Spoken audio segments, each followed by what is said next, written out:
Kim Basinger, Lobsters, Exposed Brickwork. That's right, it's back. By popular demand, it's Pain Cave Reviews.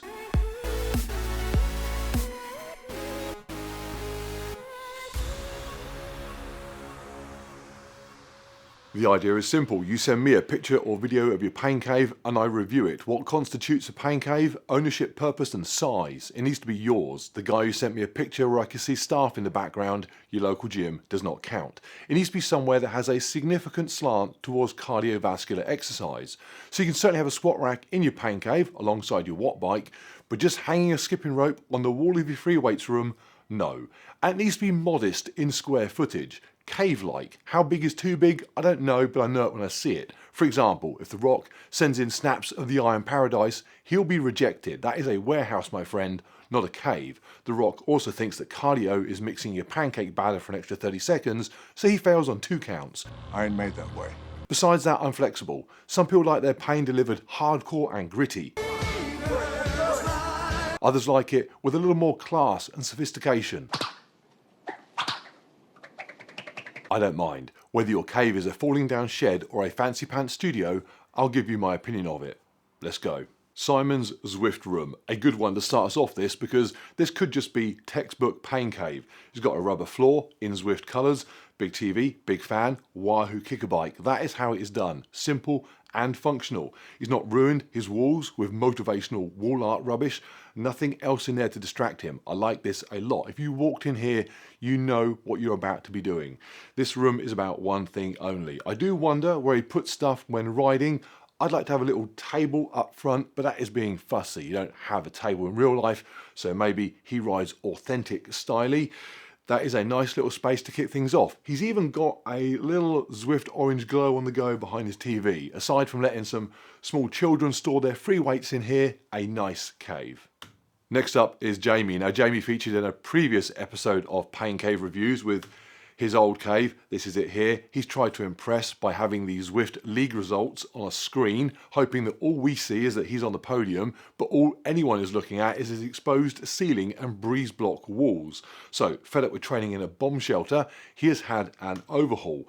Not an inch of exposed brickwork in sight, a watt bike, a Wahoo kicker as well, got a multi-gym, a treadmill, space for his other bikes, nice TV, fan with the blade guard removed, living on the edge, a proper room this. And I asked him the last time about these cabinets. They are full of tools. Jamie did not get confused by the work from home rules and literally took an office home. If I'm being critical, got some motivational wall art there, and there was a cat in one of his photos. I dislike both intensely, but it seemed rude not to feature him after he rebuilt his entire setup. And who knows, that cat does look like it's allowed to wander pretty freely, and there's no guard on that fan. Anything could happen. Right, Fabian's cave. There's a lot that needs covering here. I love the bike first of all. Hardtail mountain bike on a kicker. Perfect. You don't need some fancy pants road bike to train indoors. He's got a headwind fan unit. Brilliant bit of kit. Adjust to your heart rate or speed. Very clever. He's got 2 monitors, Zwift and Rocky, going simultaneous. All good. But somebody get this guy a gaming chair for Christmas. It appears he is playing racing games while sat in a seat that he's ripped from an early 2000s Ford Mondeo. And he takes his gaming seriously because he's even got a little fan for that as well. As for what is going on back here, I'm not sure. He says this is his work from home zone. Sit down, stand up desk, very nice. I use one, very good for your back, especially if you spend much of your day sat down in your Ford Mondeo simulator. We like the desk, but what is going on here? It looks like the duty-free section at Heathrow. If I had to work next to that, I'd be craving a giant Toblerone all day long. I can only assume his job is very high stress. And what is it with the LED lights? Jamie had those too. Did I miss the meeting where these things have become compulsory? They are just bloody everywhere. Still, very nice, and I do like the bike. He's even got some TT bars on it and everything. Right, Chris's setup. There's a lot of cool stuff here, but none of it is the reason that Chris gets featured. I'm reviewing his cave simply because Chris is a lobster fisherman from Nova Scotia, and I love the fact that I can be sat here in my garage in the UK entertaining somebody in Nova Scotia who at this very minute could be building himself a lobster trap. He says he builds them in his pain cave, and why wouldn't you? I wouldn't, because I'm a vegan and I don't really know where to trap a lobster even if I wasn't. Anyway, Chris has been doing triathlons for over 30 years and his pain cave looks just like it. He's got trophies everywhere. There's some Ironman stuff up on the wall. He's got a road bike on a kicker, a tri-bike, a treadmill, a wetsuit. I don't know if that's for triathlons or chasing lobsters. This is not super neat, not super tidy, doesn't matter. Chris doesn't have time to run a vacuum over this place. He's out hunting animals in the ocean. The head, the tail, the whole damn thing. Perfectly appropriate for somebody who has spent a long time doing their sport and knows what they need from their training. I'm a little disappointed to not actually see a half-built lobster trap in the background, but aside from that, this is good. Chris has enough medals on the wall as well to indicate that this cave works. From one extreme to the other. I can't tell you the name of the person that sent this in because they've asked to remain anonymous.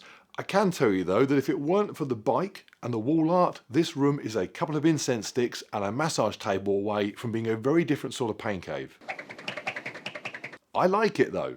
The brickwork is painted, always a plus. I'd rather see a cat than exposed brick. The fan is massive, nice bike on a kicker. I don't know if that's the only screen he's got. If it is, I'm more of a big screen person for that immersive feel, but that's just personal preference. It's nice. I feel like if I was in here, I'd want a little menu with a variety of different flavoured coffees, but it's light, there's no clutter. I'm even okay with the artwork actually, as you'll know if you've watched other pain cave reviews. I'm not a huge fan of motivational wall art, the sort with a little slogan or message scrolled across it. Just do it one more time, harder than before, push it real good. Because in the same way that if a joke needs explaining, it's no longer a joke, visual motivation that needs to tell you it's motivating is not motivating. This is nice though. And he's got a tree, which I expect gets fed chilled sparkling water in that room. Scott's in Seattle, and Scott tells me that his wife was so entertained by watching me ride up out to Zwift with Nixon on my back, achieving the man-dog out to Zwift world record, that she gave permission for him to create this little setup. Scott, you need to let your good wife know that me and Nixon are going back up out to Zwift on Christmas Eve. All being well, video might drop for that on Christmas Day, because she might find that one so entertaining that she actually allows you to exercise somewhere where you're less likely to electrocute yourself to death. I don't know what is going on here, but this cannot possibly be safe. My worry is that if Scott sweats on this, half of Seattle is going to be without power for a week. Health and safety aside, what I do love about this is it demonstrates again how simple it is to get set up with training for cardio, exercise, fitness, and have fun at the same time. You don't need a fancy bike, you just need somewhere to pedal, log into Zwift, and you are racing bikes. It's very easy to get sidetracked with pain caves in the direction of fancy kit, big TVs, but ultimately all that we are all doing is spinning our legs around to work our heart and lungs. And that setup does it just as well as any. I like that. I'm curious as to why there's an axe and a rope on the wall, but anyway, Scott, remember, Christmas Day, up the mountain with Nixon, if you don't blow yourself up in the meantime. Oh, and before then, a tip for anybody else sending in photographs, if you've got a motorbike, get it in shot properly. We like motorbikes. Right, Steve sent in a video. Steve didn't say where he was from, but it's obviously America because his TV is about 9 feet across. And this is a very nice space. He's got a treadmill at the back there. This is his full-time bike setup in here. Kicker and a climb, doesn't leave this room. He's got a rocker plate on the way, he says. A couple of meaty fans in there, big height adjustable table, which I like since I've got my table that goes up and down. Don't know how I managed to live without it. And on top of that, a really nice big space for his home gym as well, even though he says his actual gym is located very close by. He's still got a dip and a chin station in there, some dumbbells, a couple of benches, nice squat rack. Although looking at the weights on that bar, again, what is it with people letting their children use their pain caves? But despite all the cool stuff in here, this is what caught my eye. Steve has himself an inversion table. I have wanted one of these since 1989 when I saw Michael Keaton hanging upside down.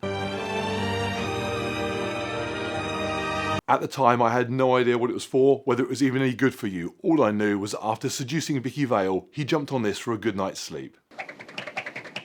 I've since learned they're supposed to be really good for your back. I just don't have anywhere to put one of the things. Very, very jealous.